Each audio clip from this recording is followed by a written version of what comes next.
আমার চ্যানেলে তোমাদের সকলকে স্বাগত। আজ আমরা ক্লাস 5-এর রায় মার্টিন প্রশ্ন বিচিত্রা থেকে পরিবেশের দ্বিতীয় পর্যায়ক্রমিক মূল্যায়নের চতুর্থ স্কুল সলভ করব।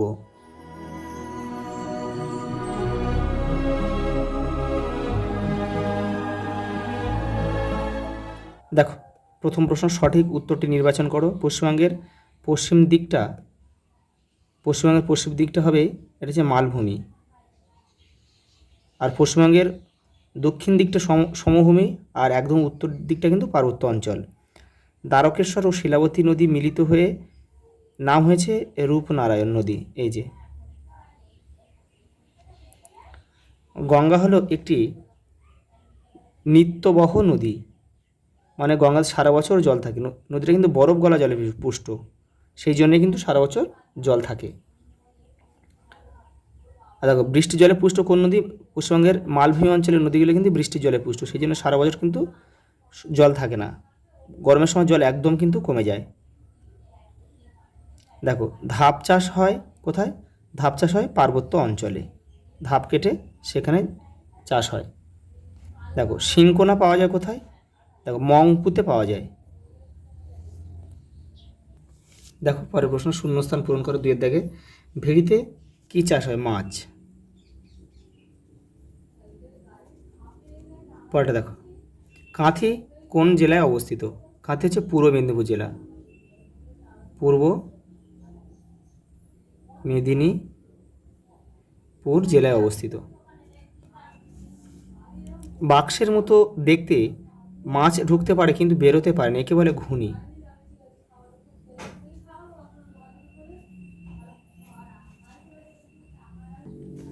দেখো, পরের প্রশ্ন,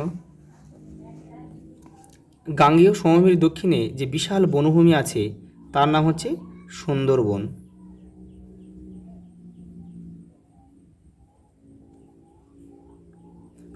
বাংলার দুঃখ বলা হয় দামোদর নদকে। দেখো, পরের প্রশ্ন, সত্য অথবা মিথ্যা নির্বাচন করো। রবীন্দ্রনাথ ঠাকুর জন্মগ্রহণ করেন 1961 খ্রিস্টাব্দে, এটা সত্য। আনন্দমঠ বঙ্কিমচন্দ্র চট্টোপাধ্যায় রচনা করেন, এটাও সত্য। কৃষ্ণনগরে সরভাজা ও সরপুরিয়া বিখ্যাত, এটাও কিন্তু সত্য। দেখো, পরেরটা দেখো, টাইগার হিল দেখা যায় জলপাইগুড়িতে, এটা কিন্তু মিথ্যা। এই জলপাইগুড়িটা হবে না, এটা হবে দার্জিলিং, হলে বাক্যটা কিন্তু আমাদের সঠিক হতো, দার্জিলিং। সবচেয়ে কম বয়সে জীবন সমাপ্ত হয় যে স্বাধীনতা সংগ্রামীর, তিনি হলেন নেতাজি সুভাষচন্দ্র বসু, এটাও কিন্তু মিথ্যা। এটা হবে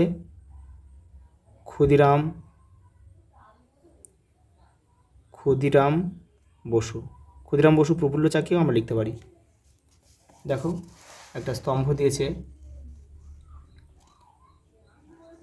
দেখো সার্ডিন, তোমরা কিন্তু কেউ তীর চিহ্ন দিয়ে কিন্তু মেলাবে না, এপারের প্রশ্নের দাগ নাম্বারটা এবারের উত্তরের পাশে বসিয়ে দেবে, হয়ে যাবে। দেখো, সার্ডিন একটি সমুদ্রের মাছ, তাহলে এখানে 4.1 লিখবো আমরা। দেখো, আলুর পাতা জমির সার, 4.2। মানব সম্পদ হচ্ছে স্বাস্থ্য, তাহলে এখানে আমরা লিখব 4.3। রংপুর হচ্ছে বাংলাদেশে অবস্থিত, তাহলে এটা আমরা লিখব 4.4। আর রাঢ় অঞ্চল হচ্ছে পাথুরে জমি, 4.5।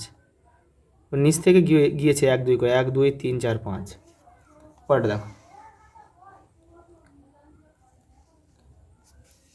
এক কথায় উত্তর দাও। গঙ্গার যে ধারাটি বাংলাদেশে প্রবেশ করেছে তার নাম কি? পদ্মা। আর যেটা আমাদের পশ্চিমবঙ্গে প্রবেশ করেছে তার নাম হচ্ছে ভাগীরথী। দেখো, ধান কাটা ও ঝাড়ার আধুনিক যন্ত্রের নাম হচ্ছে হারভেস্টার।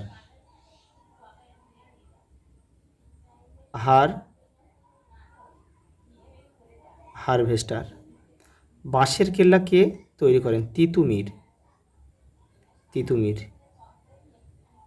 যার পুরো নাম, প্রকৃত নাম হচ্ছে মীর নিসার আলী। দেখো পরেরটা দেখো কি রয়েছে। 5.4 আত্রেই নদীর পূর্বাংশে অবস্থিত জেলাটির নাম কি? এটা হবে বালুরঘাট। সরি, শহরটির নাম হচ্ছে বালুরঘাট আর জেলাটির নাম হচ্ছে দক্ষিণ দিনাজপুর।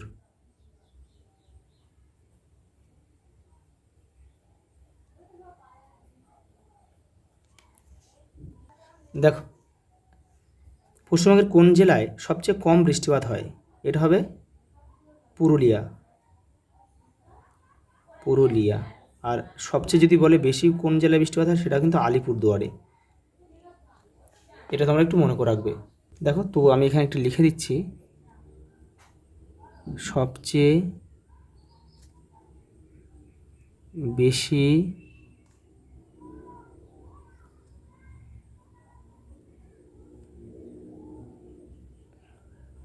বৃষ্টিপাত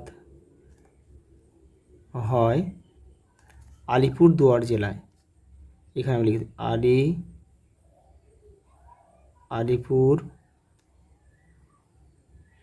দুয়ার জেলায়।